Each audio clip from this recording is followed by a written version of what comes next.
You are listening to The Witch Haven, narrated to you by audiobooks with Keeper of Law Stories. Please subscribe for more such audiobooks. Part 7, Chapter 19.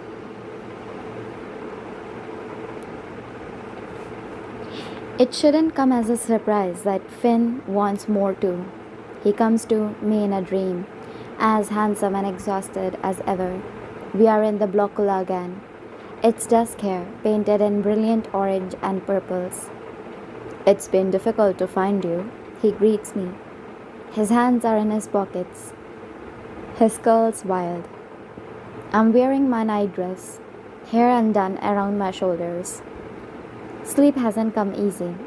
I know the feeling. Your eyes look better. He gestures toward me. It's turned from a mottled purple to a sickly green. He has a matching shadow on his cheekbone. I flip my hair as a joke. Thank you, I think the green suits me. But he looks so serious tonight.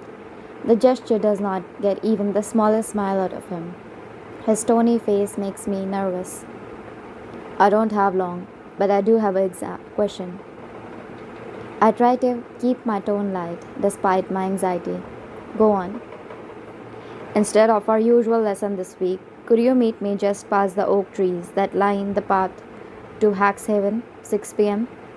He pauses before tacking on the last part. Alone. The word sends a shower of nerves through me.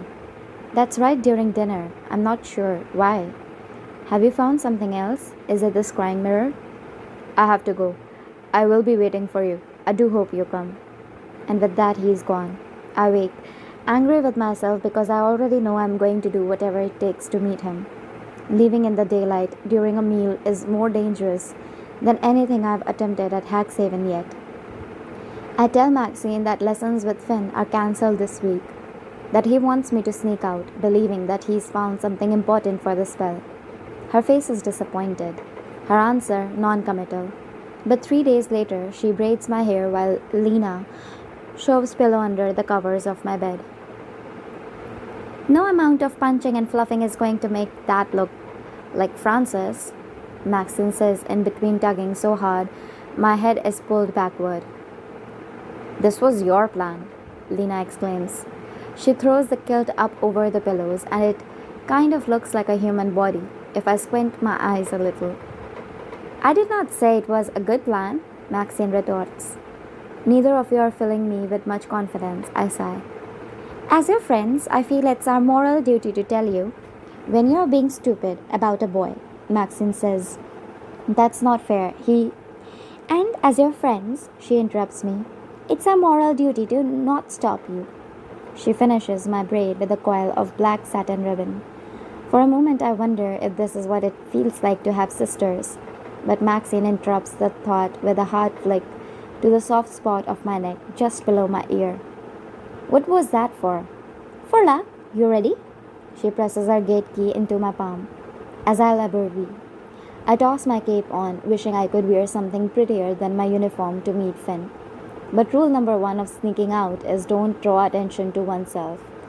So this will have to do. Maxine stops me with a hand on my shoulder as I reach the door to the kitchen, where I'll sneak out the side door.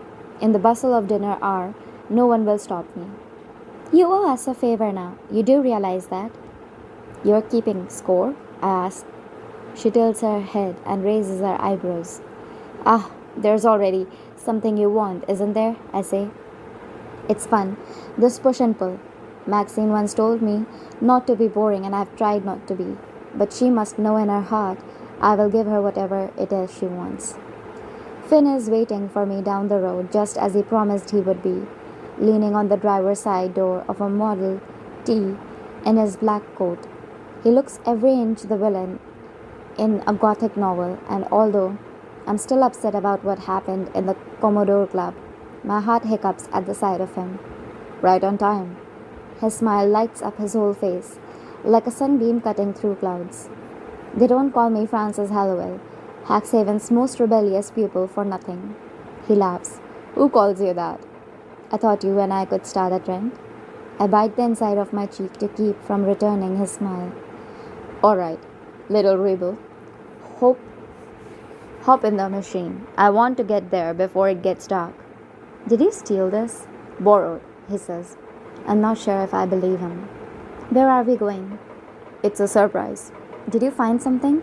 Do the suns have scrying mirrors? I looked in the library and didn't find much. Finn cuts me off with another laugh. Not everything has to be about solving a murder, Francis. I knit my brows together. So you did not find anything? Just get him. I do as I'm told, ignoring the ripple of frustration coursing through me. Finding out what happened to William is more than a murder mystery game to me.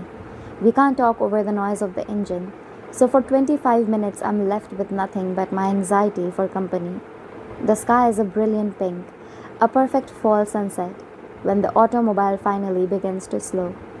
Finn maneuvers the vehicle deftly down brownstone-lined streets and then wider boulevards until suddenly a beach comes into view. The water stretches out to the horizon, painted with the colors of the sunset. It's breathtaking. He pulls the automobile over, hops out, and crosses to my side. I've been to this area only once before, a special dress delivery for a client, the winter I turned 16. What's at Coney Island? I ask when he opens my door. Rides, food, merriment. He lists on his fingers. I take the hand he offers and step out of the car. The air is thick with brine and fried fruit.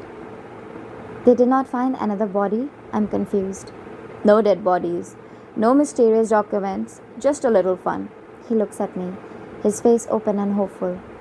I'm annoyed that I have been essentially tricked into sneaking out for nothing. But I'm also touched he put so much thought into doing something to make me happy. I don't remember if I know how to have fun. He smirks. Well, then let me remind you.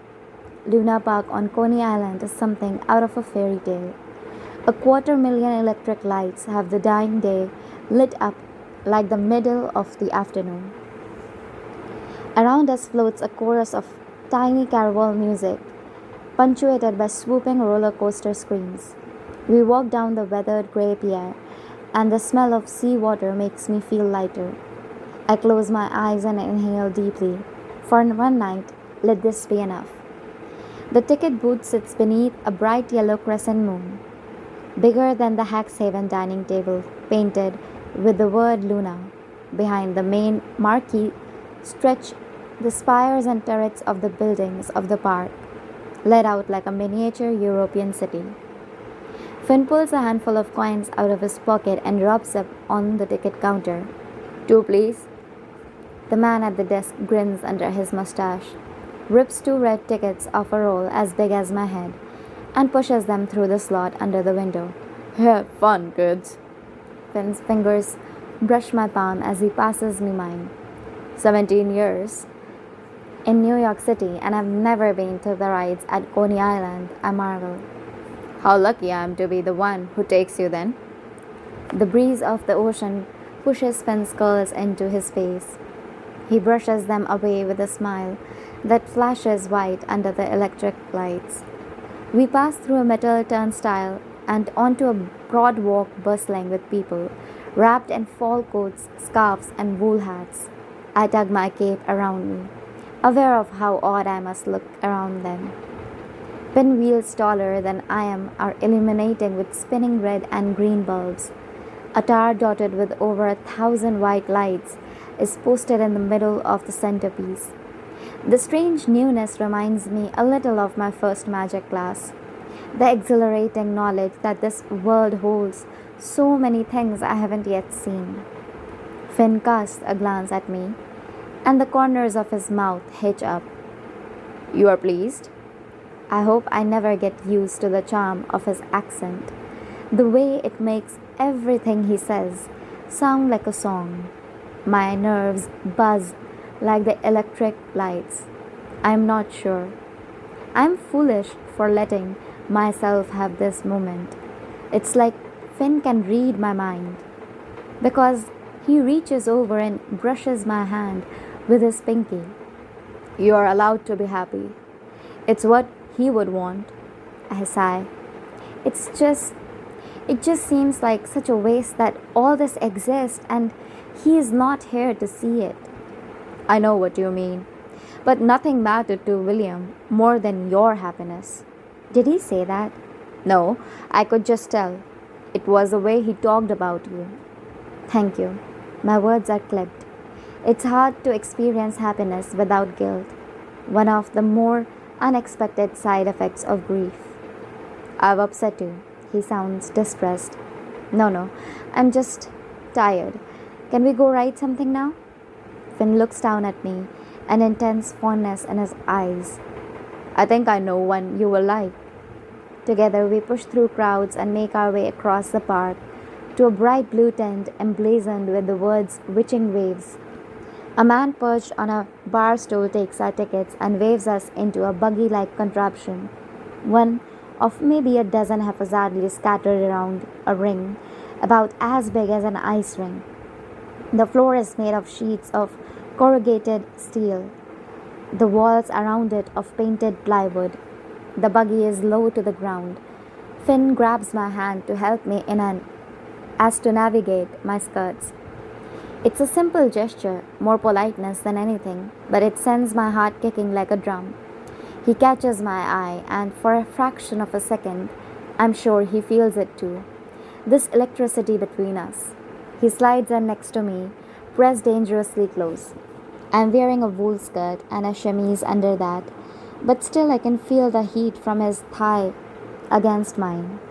Maybe I can have this much. Maybe I can let myself appreciate the way the electric lights shine in Finn's hair like a halo.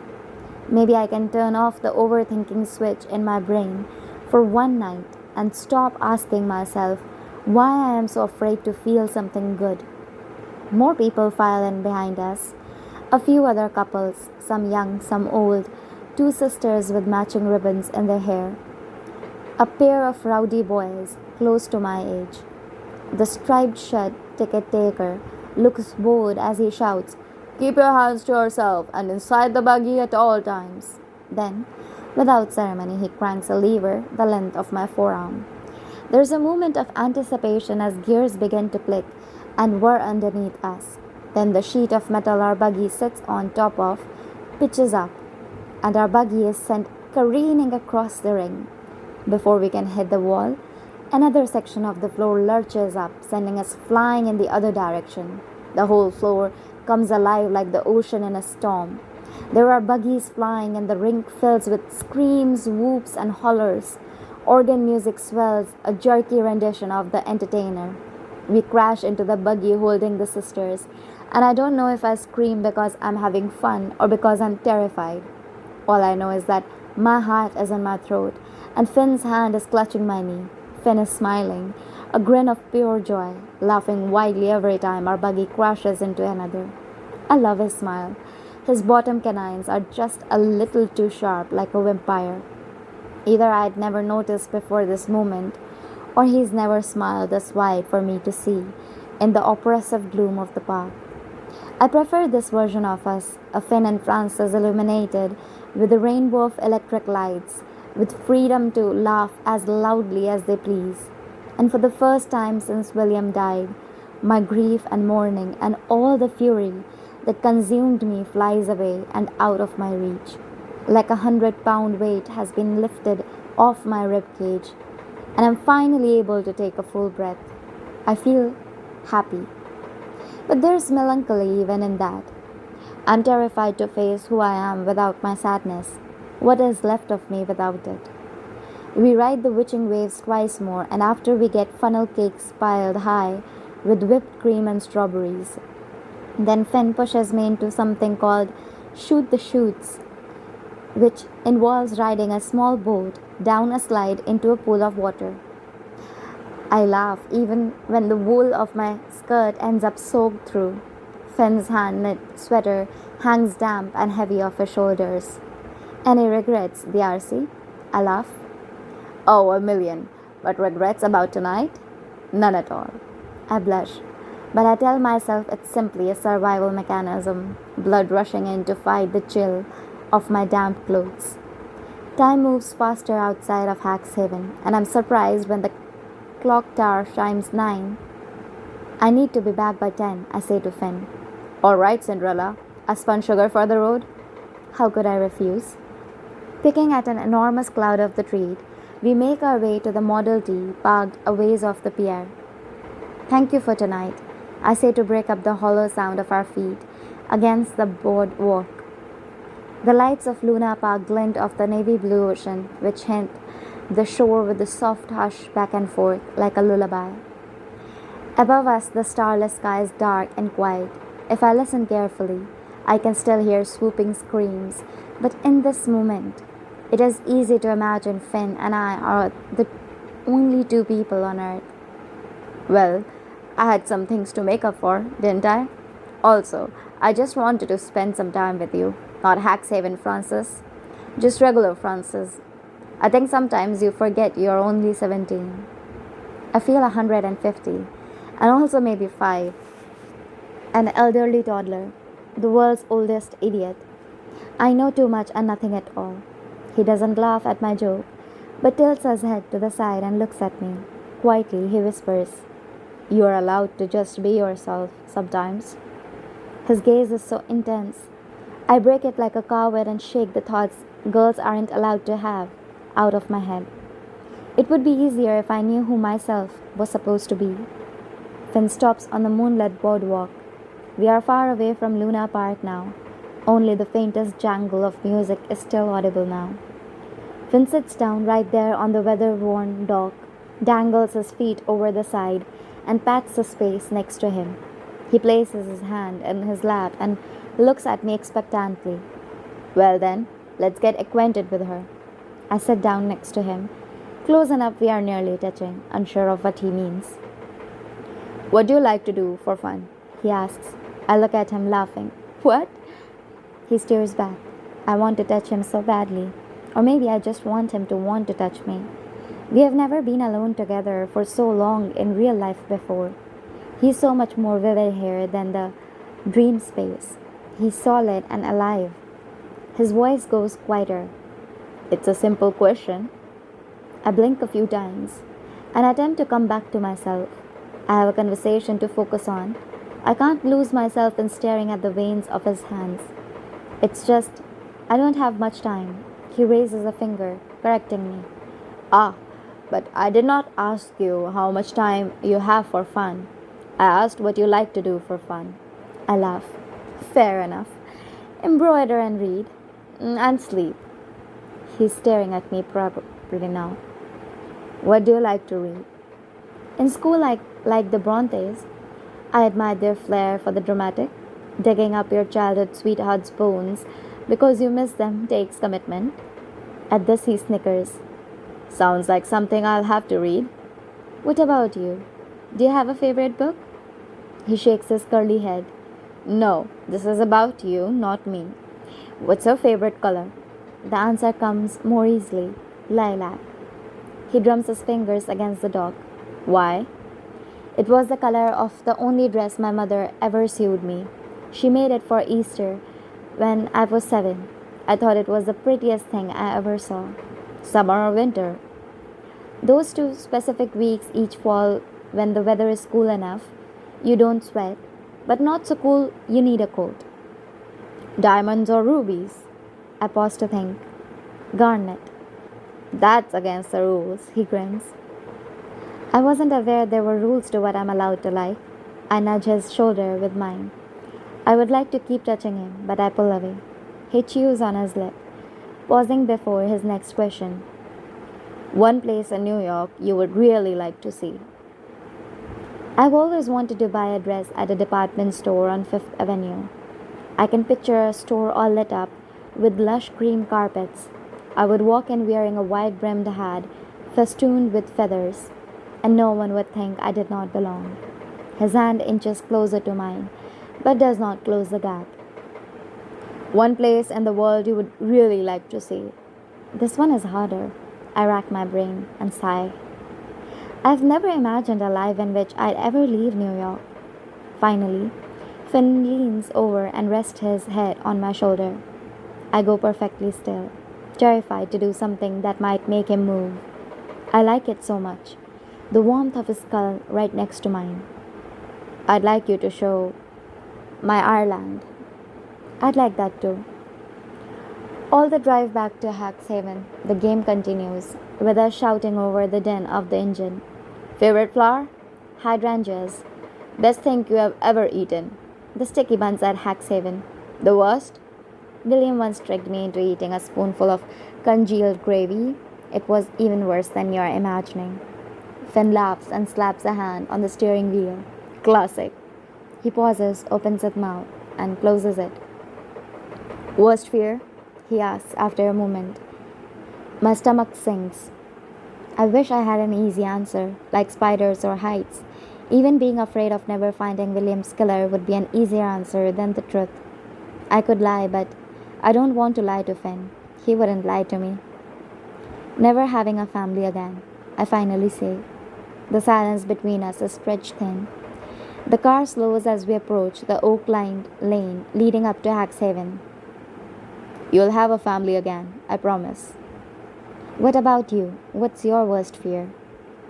He thinks for a moment before saying, being nothing, being forgotten, living in a basement working for men like Boss Olan forever, never doing anything to make the world a better place. I say under my breath, yes, exactly. Finn parks outside the gate and walks with me across the expanse of the Haxhaven lawn. It's properly cold now, and my still damp wool skirt isn't helping matters. I should be shivering, but Finn so close to me has set off what feels like a full body blush. Can I ask you a question? It's been weighing on me all night. Why do you work for the Suns? After what happened in the basement of the Commodore Club, I don't understand why you or my brother would want to be members of something so ugly. In the Suns' defense, you caught them on a particularly ugly night. The Kath Drauka is an old tradition meant to awaken magic in some of the younger members. It rarely works. So in the modern age, it's become more of an annual party. Nothing worse than anything you would see in any other gentleman's club in the city. No one's died for at least 25 years. You're defending them? I pick up my steps. Finn quickens his pace to match mine. No. The Suns can be brutish. But they also meet immigrant ships at the docks to pass out food and information about jobs. They welcome in men of all kinds and work to give them access to a better life. They are too obsessed with tradition and politics, but their intentions are mostly good. I'd run things differently in a million ways, but they aren't evil. His response paints a different picture of the Suns from the one I first imagined. It's easier to imagine William belonging to an organization like that. It's certainly more than the witches do. How would you run things differently? I raise my brows. Let in women, for one. Any who wish to join, not just you. Boss thinks he's doing you some kind of favor. He's too thick-headed to see you'd be doing him one. You're better than every last one of those lads. I hope one day you'll come prove it to them. Don't hold your breath. Finn casts a sidelong glance at me and smiles. I'm used to believing in impossible things, Francis. Remember, I once dreamed of you. As we near the back door, he stops. What you said earlier about not knowing who you are, he murmurs. You might not see it, but I do. You are fierce and kind. You are loyal and brave. You love deeply, and that terrifies you. And you have no idea how beautiful you look when you are casting. My breath catches in my throat. I close my eyes for a fraction of a second, committing the words to memory. I never want to forget how this swell in my chest feels. When I flicker my eyes open, Finn is standing close to me, an intense look of longing on his beautiful face. His curls fall across his furrowed brow. His chest rises and falls too fast for how still we are standing. He leans forward a fraction of an inch. Francis, he says my name like a prayer, a sacred thing just for him. I can't stop him. I lean forward too. I'm glad you found me, I want to say, but I can't bear to shatter this moment with words. He's so close. I can feel the heat of his breath. Suddenly a flash of light makes me jump, awakens me from my trance. The kitchen door is open, spilling candlelight out onto the lawn. Francis, honey, is that you? Florence whispers from where she stands, silhouetted against the doorframe. I close my eyes, sigh. If only she'd opened the door 2 minutes later. Yes, Florence, it's me. Finn steps back and presses his lips together, then huffs out a laugh. The coven calls. His voice is low. He walks me to the door and leaves me with a simple, "Good night, Francis," and a brush of his fingers on my wrist. So light, it might be accidental.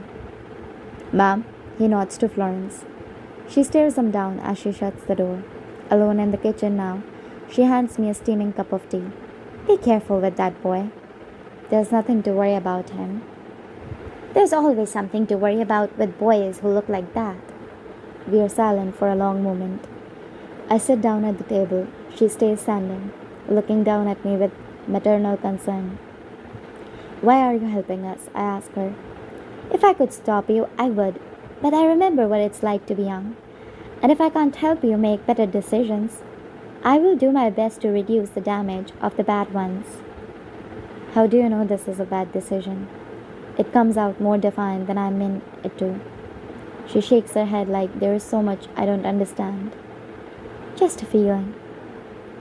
Lena is waiting up for me in our room. "You're later than you said you would be," she whispers. "I'm sorry. I was worried."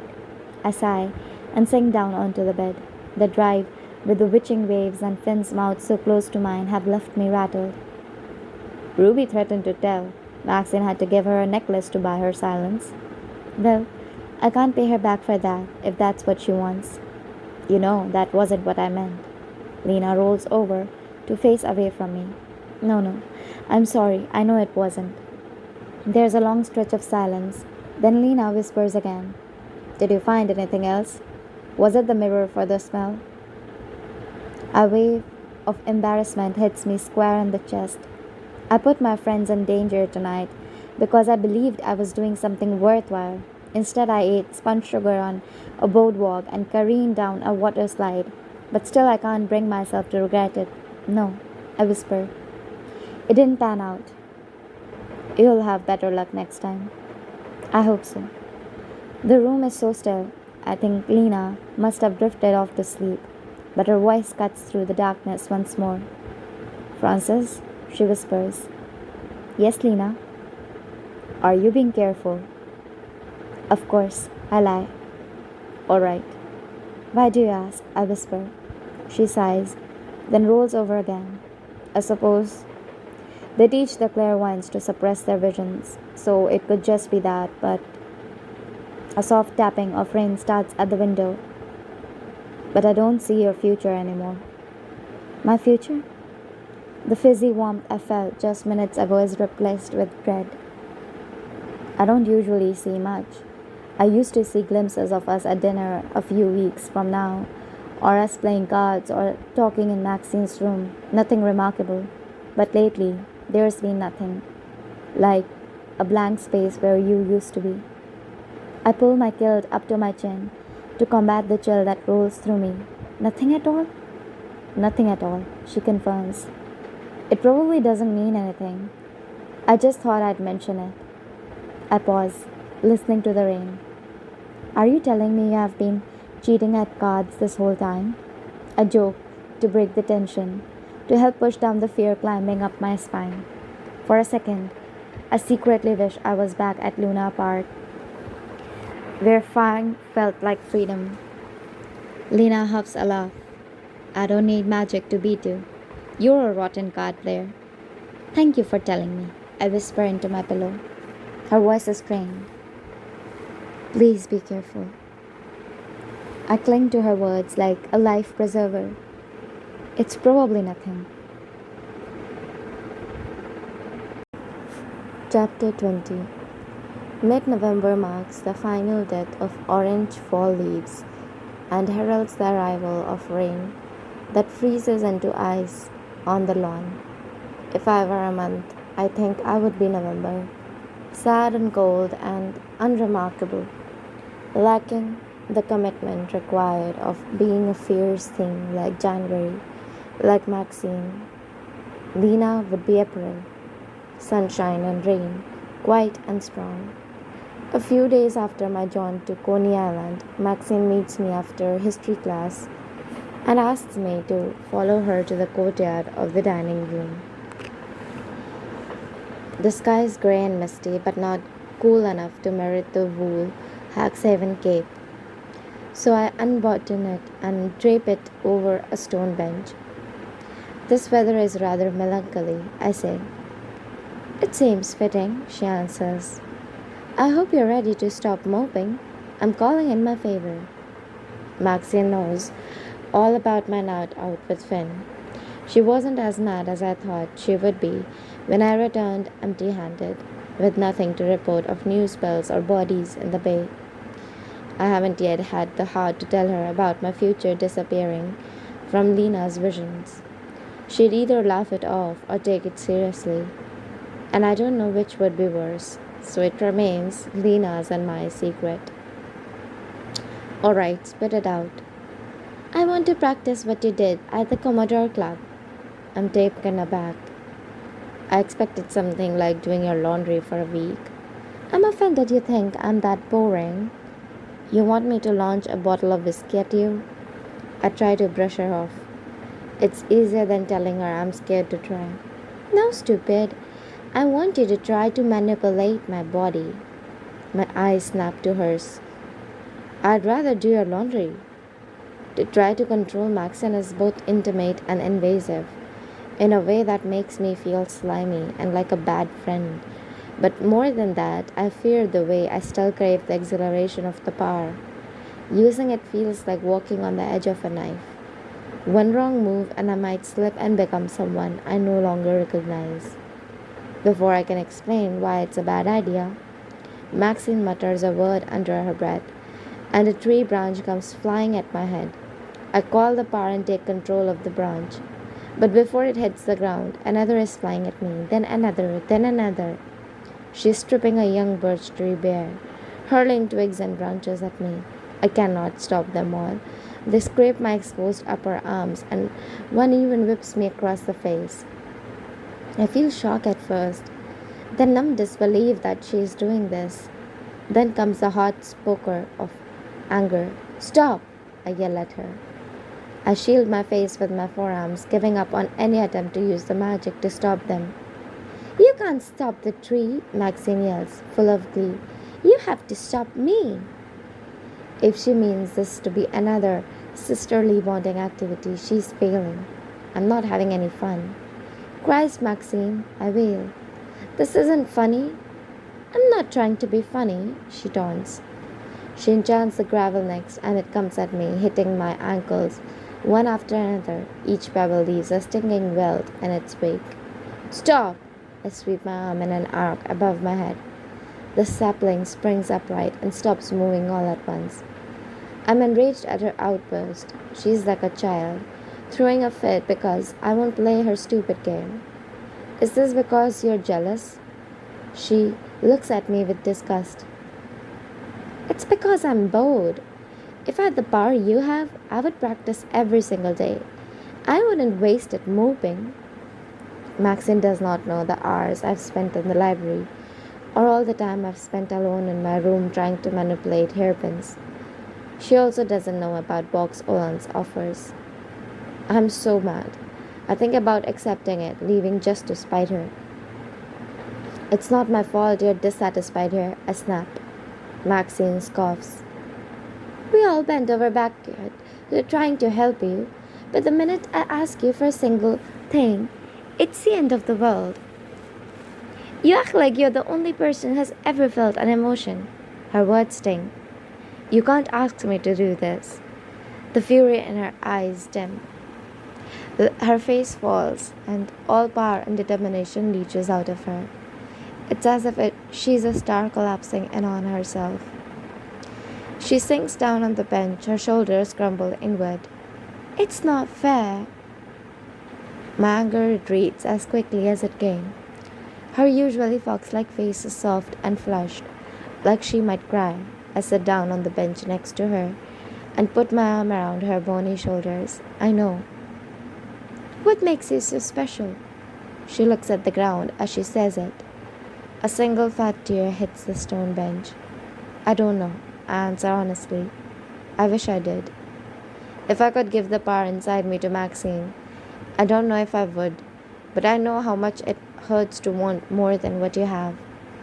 The interaction leaves a pit in my stomach that lasts until after dinner.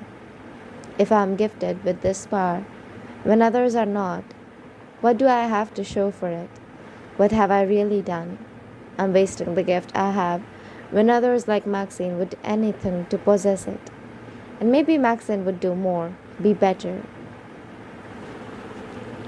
I peel off to my room as soon as the dishes are magically cleared from the table. I know who I need to see. I fall into the dream space with all the grace of a Model T hurtling down a gravel road. In this dream, I'm in the basement of the Commodore Club. The torches on the wall flicker, and the puddle of crimson blood in the middle of the floor is still wet. Crystal glasses sit lined up on the bar, waiting to be smashed. I walk to the bar and run my finger along the rim of one of the highball glasses. Suddenly, it's filled with blood too. The room smells of it. The sight of Finn's unruly hair and sharp cheekbone is a relief. Hi, Finn. My mouth forms a smile around his name. How did you know I'd be here? A hunch. I'm beginning to think all this time we're spending inside each other's head is. He does not finish the sentence. Is he thinking of the last time he saw? Has he too lost sleep, staring up at the ceiling in the dark, thinking of the brush of his fingers at my waist? I'm not sure what to say next. I wanted desperately to talk to him, but I don't know how to verbalize the slippery mass of bad feelings sitting heaving in my chest. Are you alright? He asks. I'm fine. There's something you want. I can see it in your eyes, he teases. It's been 2 weeks since the Commodore Club, a week since Coney Island, and I'm sick of waiting to make another move. I want to find the scrying mirror for the resurrection. Finn raises his eyebrows. On my second day here, Maxine told me she would once heard there was a magical black market in the city. If anyone knows more, it has to be Finn. I'm angry at myself for not thinking of this market and the possibility of the mirror being too soon. Do you know anything about a magical market in the city? Maybe I'm being delusional. Maybe I'm being selfish, but I hope including Maxine in an adventure to the city will help her. I can't give her my powers, but we can continue to discover more of the magical world together. 2 birds, 1 stone. Finn chews on his lower lip for a moment. It's on the Upper West Side. I've never been. A thrill zips through me. But it does exist. I marvel at the idea that witches live dispersed through the city, enough of them to have a market, to have a whole world right under the noses of the non-magical. Yes, it's a place to trade in spells, magical objects, general mystical things. Boss and Vygotsky control most of the magical folk in the city, but there are enough hedge witches making a go of it on their own to merit a meeting place. Excitement courses through me as I picture the market. How soon can we go? Once we have the mirror, we only need the graveyard dust and something that belonged to William. I still don't have a plan for the last one. My mother and I left our apartment quickly. William's belongings ended up on the curb or repossessed by the tenement board to settle our debts. I wish one of our belongings ended up downstairs neighbor ended up with few of his shirts. Finn and I could break and try our luck. Or I could return to our old school and find a library book with his name in it, perhaps. Finn interrupts my train of thought. It's a market for witches. They don't allow sons in. They will spot me from a mile away. But I have a contact. Ask for Miss Soraya when you get there. Get where? It's in the basement of the Natural History Museum. The market is held on every full moon. And with that, he is gone. Despite our fight yesterday, Maxine does not flinch when I sit down next to her in the library. I have a present for you, I say. She raises her eyebrows. Oh? I'm eager to put everything from earlier behind us. We are going on an adventure. The magical market you have heard about is real, and we are going to go. She doesn't take much convincing. We take to the stacks. In the astrology section, Maxine finds a hefty tome that tells us the next full moon is this Tuesday. I trace my finger over the tiny ink illustration of the moon. That's lucky. More than lucky, Maxine replies. Helen will be gone this week for a family funeral upstate. I will tell Vygotsky I felt a new pupil and need the ambulance. You and Lena can come along. This feels too easy. Perhaps that means it's right, Maxine replies with a shrug. Surely they will notice when we don't return with a new student, I say. I'll tell them I was wrong. And so on Tuesday night, Lena and I meet Maxine in the back building where the ambulance is stored and crawl into the front bench seat. The three of us pack together like sardines. Tell me again why you learned to drive? Lena asks, a nervous edge to her voice. Maxine wiggles her eyebrows. Helen taught me 2 years ago, and I've only crashed once. Lena turns to Maxine, a horrified look on her face. Once? That man's like he'll fine, I assume. With a turn of the key and a crank of the lever, the ambulance roars to life, drowning out our protest. The dark drive from Queens to Manhattan doesn't take long. The crossing over the churning dark of the East River still makes me and my stomach turn. These journeys into the city are beginning to feel routine. With Maxine and Lena beside me, I feel more at home than ever. We pull up to the imposing American Museum of Natural History, and Maxine throws the ambulance into park on the curb. The brownstone building stretches along most of West 77th Street. The sun has set, and electric street lamps have the museum lit up like a Gothic castle. I half expect Lord Byron to greet us at the door. It's even creepier knowing it's full of dead things, Lena says. If there is a market inside, there is no sign of it from here.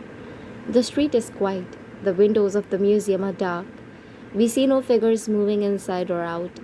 The night is cold and clear. I shiver under my cape. How confident are we that Finn knew what he was talking about? Maxine asks. He said the market isn't open to sons, I say. Maybe he was given bad information. Maxine stomps her foot, either in frustration or to keep moving for warmth. Well, we came all this way. Together, the three of us climb the marble steps to the main entrance. Lena tugs on the brass handle of the double doors. They rattle uselessly locked. Perhaps there's another entrance, I offer. Or perhaps it's a test, Lena replies, peering down at the lock. She extends her hands, whispers, Brasada, and the door unlocks with a clink. Maxine and I both raise our brows. Well done, Maxine says. Inside the museum is freezing and near pitch dark. The light from the street does not filter in well. It's all long shadows and black hallways. The checkered black and white floors look recently waxed. They stretch endlessly, branching off into exhibit halls. Above us, the ceiling is easily 3 times as high as the Hack 7 entryway. It is so quiet, even our breathing echoes. The girl I was just a month ago would have been terrified, but I set my shoulders square with the confidence.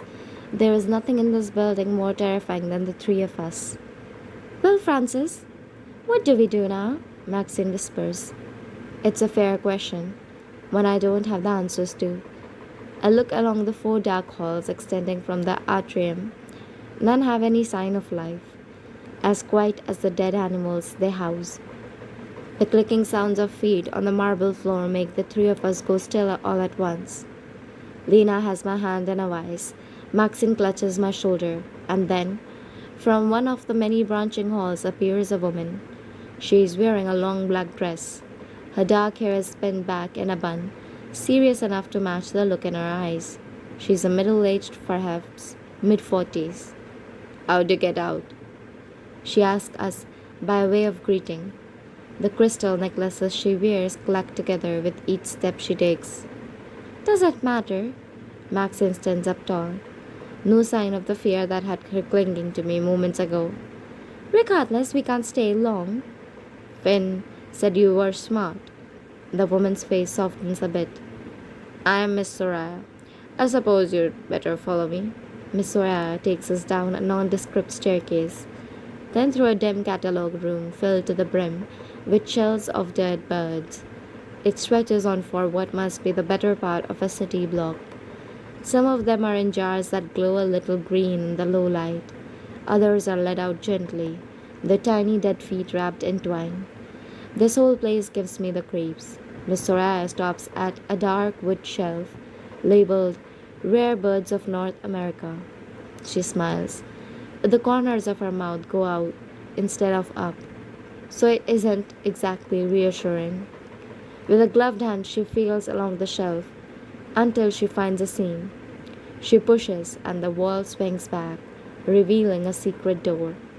From somewhere beyond the door comes the gentle rumble of voices, footsteps. Anticipation tingles in my fingertips. I've gotten good at stepping into the unknown. I follow her. Maxine and Lena, holding hands, are close behind. The room we step into takes my breath away. It is as big as a dance hall but windowless. The floors and walls are gleaming tile, in a green so dark it's almost black. Above us hang brass chandeliers with cutouts in the shape of stars. In the center of the room is a white marble statue of Joan d'Arc being burned at the stake. Along the walls are stalls stuffed by women, overflowing with objects that look more like a sparkly trash heap than goods for sale. Piles of crystals, twisted up pieces of metal, herbs, dripping candles, sculptures of hands, and stacks of dusty books. About a dozen women of all kinds mill about, haggling, buying up magical supplies like they would meet at the market. Some remind me of my previous clients, dressed in well tailored silks, with pearls dripping off their necks, their sweeping hats adorned with flowers and feathers. Others are in factory clothes. One is in a black and white maid's uniform. They are tall and short, of all races and ages. Some keep to themselves. Some are gathered in small groups, chatting like old friends. The smell of incense is so powerful, it makes my eyes water. It's thrilling to see a place so alive with magic, free of the sterility of Mrs. Wygotsky's school or the brutality of Boss Olan's club. Perhaps there is another option, a place I could belong. Miss Soraya waves a wrinkled hand. Welcome to the Bizarre Bazaar, ladies. On the right you'll find spell supplies, on the left you'll find magical objects, and the back you will find whatever Yasmin Hawkins has scrounged up by this week. Best of luck with whatever you Hack 7 girls get up to these days. The sapphire necklace in the pocket of Maxine's overcoat jingles as we walk over to the first table. I'm not sure where to start, but I follow Maxine's confident steps.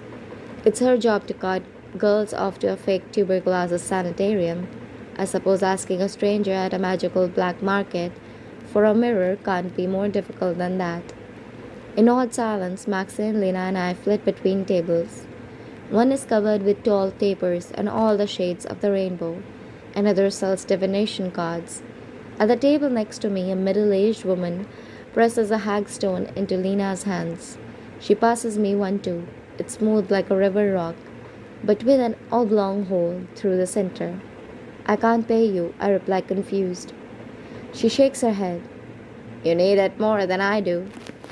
I don't like the disquieting way she looks at us, like she knows something about us we don't. Her expression is reflected on many women's faces in the market, some combination of pity and discomfort. I wonder how many of them wore this same Hack7 cape. I push past my mild sense of unease. I could spend hours here thumping over copper coins, amulets, Towers of crystal, tiny iron cauldrons. The objects seem endless. Lena, Maxine, and I converge at a stall in the back corner of the market. The woman sitting behind the table has white hair down to her waist. She's selling candles etched with runes. Vygotsky knows you're here. She looks us up and down, her mouth turned in a frown. Of course, Maxine smiles sweetly. Oh, they yell. You all think you're such good liars. What are you looking for? Trouble? You look like you're looking for trouble. We are looking for a scrying mirror, I reply. Ah, so you look for trouble. She clucks. Can't help you, I'm afraid. Maxine pulls the necklace from her pocket. Does this change your mind? The woman sighs heavily. Not everything can be bought with money, dear. What can it be bought with? I ask. There's nothing I wouldn't give. From the three of you? Nothing. It's for your own good. That seems to be an excuse only ever given to women, Maxine sneers. The woman with the long white hair almost smiles. Smart and looking for trouble. The three of you are dangerous indeed. I cannot help you. But perhaps Therese has less sense than I do. Where is she? Lena asks. 3 o'clock. She gestures with her head. I open my mouth to say thank you, but before I can, Lena's hand pulls me away and we slink off in the direction of someone who can, hopefully, help us. Therese has a table covered in evil eye charms. Their blue irises gaze up at me. They match sign in black ink, but I don't read Greek, so I don't know what it says. We are looking for a mirror, Maxine says by way of greeting. She continues her work, thumbing through a deck of gold-edged cards, not looking up at us. What kind of a mirror, child? A scrying mirror, something old, something that works. Working is subjective. It's all about intention. A bowl of grape juice works with the right intention. Maxine puts her hands on her hips. I don't want a bowl of grape juice. I want a scrying mirror. Therese squinches up her already extraordinary wrinkled face, finally looking up at us. Why? Maxine replies. That's none of your business. At the same time, Lena replies. Normal things. What can you pay? Therese asks in a thick Greek accent. This. Maxine dangles a necklace from her elegant fingers. Therese clicks her tongue, unimpressed. I don't want your jewels. My heart sinks. If she won't take the necklace, we don't have anything else. Do you have the mirror or not? Maxine asks. She taps the toe of her boot impatiently against the marble floors. Therese looks at her through narrowed eyes, assessing and unnerving. I have the mirror. What's the price? I ask. I'm afraid to hear her answer. She considers us one by one. The way she studies me makes me want to crawl out of my own skin. What does she see underneath my trembling desperation? I need to know how you are serious. She purses her lips. I need to know you are committed to the kind of sisterhood this magic requires. Before you scry, you need an anchor. Can you be each other's anchors? I don't know what she means by anchor, but the seriousness of her tone frightens me. I felt so confident walking in, but seeing all these objects, these women, makes me realize just how little I still understand about magic. Yes, Lena and Frances are my anchors, Maxine sighs. She doesn't share my fear. I adore them very much. We'll take the mirror now. Therese shakes her hand. Her earrings jangle a tuneless song.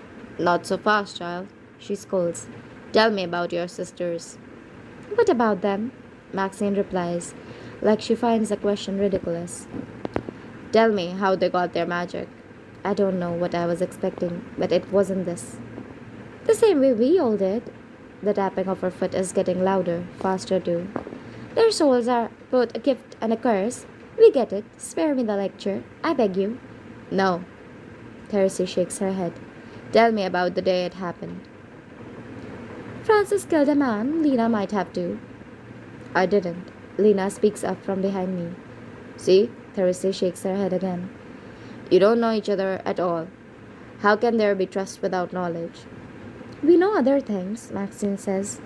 More important things. Nothing is more important than power, Therese retorts and turns to me. Tell your sisters how it happened. I sigh. Maxine already knows about Mr. Hughes, and Lena might as well. My boss attacked me after hours in the shop where I worked. My scissors flew across the room and stabbed him. He died at my feet. Maxine picked me up the following morning.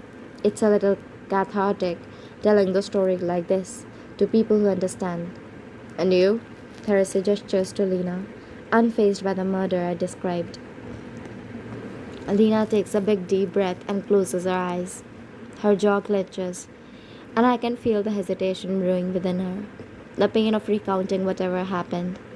I almost think she's not going to say a word, keep the truth buried within her forever until she says, cool and steady, I suppose there is no point in keeping it a secret. Lena's eyes shift quickly to mine and Maxine's before meeting the witches across from us. I was once a student at a place called the Thomas School. We were beaten and screamed at. We were stripped of our names and our clothing. We weren't allowed to write and meet our parents.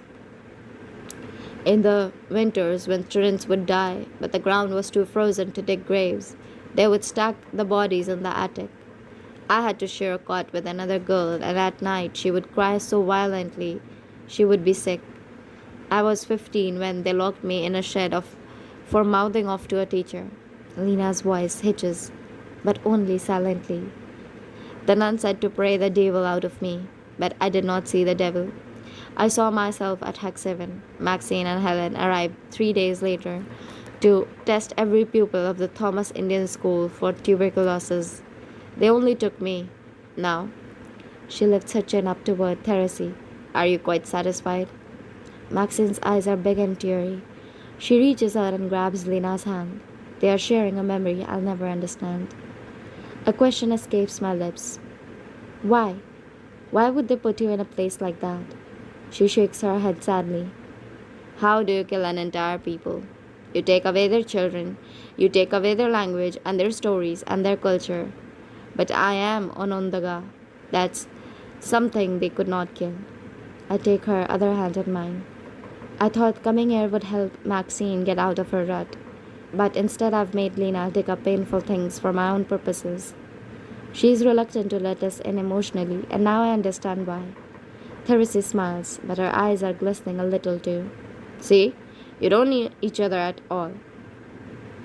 I know I love them. Doesn't that matter? Maxine asks. I did not know she loved us. Can you love someone if you don't let them know you? Therese replies. Tell them your story. No. Lena and I turn to Maxine at the same time. Why dwell on the past? Maxine shakes her hand out of Lena's and purses her lips. You want a sorrowful tale from me? You won't get it, she snaps and marches away from the table, cape fluttering behind her. Lena and I run after her. The women at their booths around the market have quieted. Like a murder of crows, they follow us. Maxine darts around the market to a start overflowing with crystals. She dumps her necklace on the table and begins to fill a velvet pouch with oinks, amber, and smoky quartz, almost the exact shade of her eyes. She grabs a red candle next, then a black one. The woman at the stall watches her in bemused silence and tucks the sapphire necklace into the pocket of her overcoat. Do you have any spell books? Maxine asks the woman. I'm awfully bored. The more forbidden, the better. The woman laughs. Does Hannah Vygotsky know what a troublemaker she has in you? No, dear, no books. But help yourself to what you can see. Maxine rolls her eyes but grabs a bundle of dried lavender for good measure. Stop, Maxine. Good Lord. What is wrong with you? I run up behind her and place a hand on her shoulder. She shrugs me off. Immediately, I've never seen her so rattled. Maxine turns to her. We don't need her. The nosy old bat. We do, I say. She has the mirror. You said we were coming here for a bit of fun. I'm having fun now. Her grin is exaggerated, awful, and false. Lena and I share our stories. I'm at loss for why Maxine won't do the same. It feels like a betrayal, sharp and baffling. But I know I can't force Maxine to do anything she doesn't want to do. I will sneak out and come here again, Or I'll use a bowl of grape juice and pray for the best. I want to see William and to stop the other murders more than anything, but I know when I've lost a battle. When Maxine is thoroughly laden down with magical objects, we make our way to leave.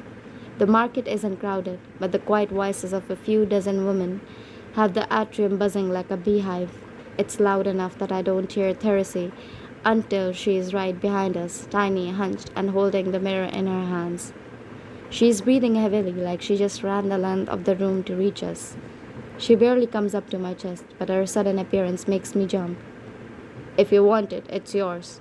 Go in peace. She doesn't acknowledge Maxine or me.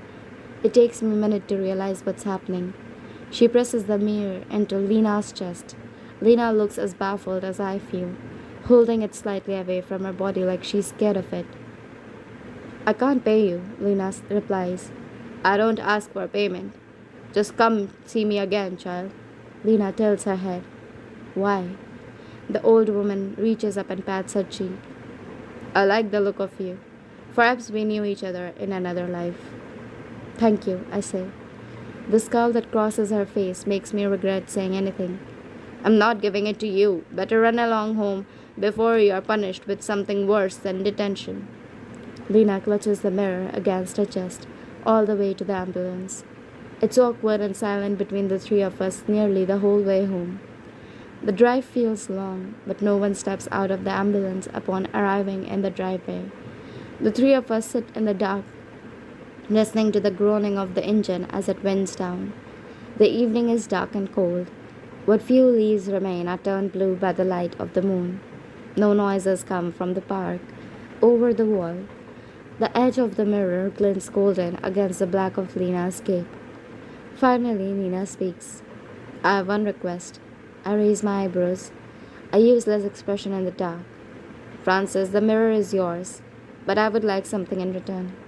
Anything. I want to start including the other girls in all this. It feels selfish to keep the lessons with Finn all to ourselves. It doesn't seem fair we are the only ones who should know more about. She looks down at the mirror. About this, about everything. She's right, as Lena usually is. You've got a dear. Maxine marches past us straight through the double doors and right up the stairs, silent and steely. She never tells us her story.